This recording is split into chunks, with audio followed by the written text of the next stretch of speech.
All right, let's take a closer look at some of the policies from the two sessions. Joining me is CCTV Global Economics Analyst and BERI Consulting CEO, Saruhan Hatipoglu. And back with us, our correspondent, Wang Guan, who's been following all the action. Thank you for joining us. Sure.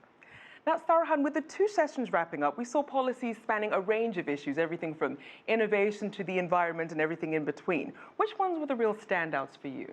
Well, I think from the investor's point of view, the importance that's given to innovation, technology, and consumption in general was very important because now we're talking about 60% of growth coming in the next few years from innovation and technology. That's a huge departure from what we've seen with China, even during the beginning of the transition process. So that was very important, and that's one of the very positive things that came out from this meeting, because a lot of the investors that I've been in touch with, they've been talking about, oh, is it going to be the same focus on the industry? Is it going to be the same manufacturing focus with the currency devaluation again?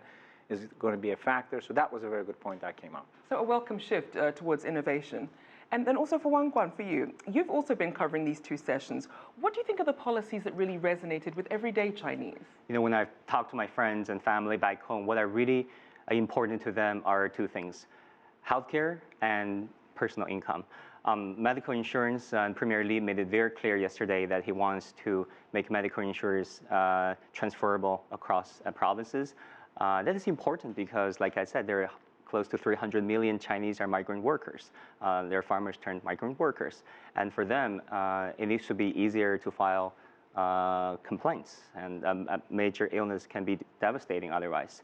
And also, let's not forget we're an aging society. China is getting old. So tens of millions of Chinese are working in one city and they want to retire in the third tier, the so-called smaller town cities, to get some peace and quiet. So for them to be able to transfer the medical insurance is very important. Income is another issue. Premier Li made it clear that they want to lower the deductibles for an average Chinese citizen, because that's important.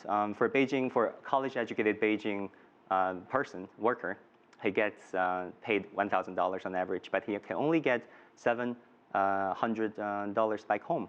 That's because he needs to pay all those deductibles for social insurance and 401k, and that is still like to be lowered.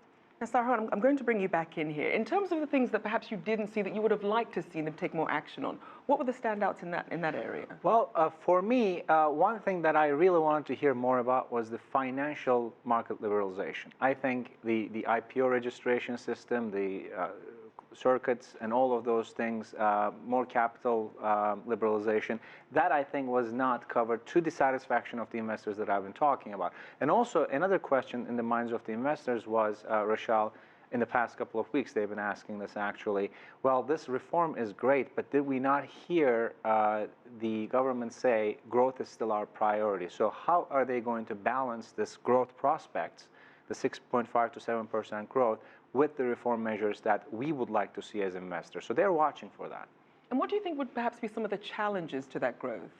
Well, there's several things. First of all, there's going to be displaced workers. But this had happened to China in a much more magnitude in the 1995, 6, 7, where about 25 to 30 million workers were displaced. But the difference then is China had 10 years of fantastic growth. So this displaced group was able to be absorbed relatively easier. Right now, China is slowing. I think that's a reality, and that's a good thing. I've mentioned many times before, China slowing is not a bad thing, because any economy that's shifting from investment to consumption-based growth needs to slow down a little bit.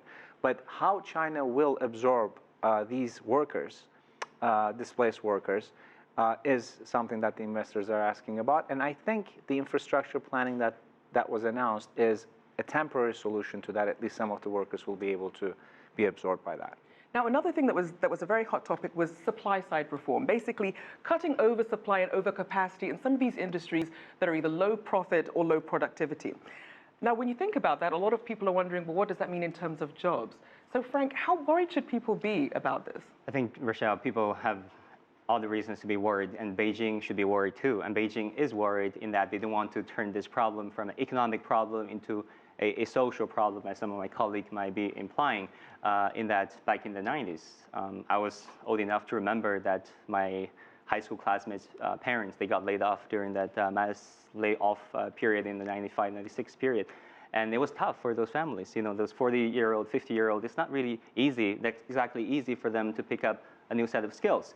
And now we're living in an age where there's internet, there's WeChat, there's Weibo. Despite regulations, it's still a very vibrant social media scene. So news got legs and news spread. One layoff recently, for example, from northeastern China's Heilongjiang province, triggered some protests, and Beijing certainly doesn't want that to happen again. And that's why Premier Li is allocating $15 billion to try to make sure that those laid off workers are able to be trained and to pick up new jobs. Well, lots of things to discuss, and I'm sure we'll pick up more. I know that Saruhan will be sticking around for us, and thank you again to Wang Guan.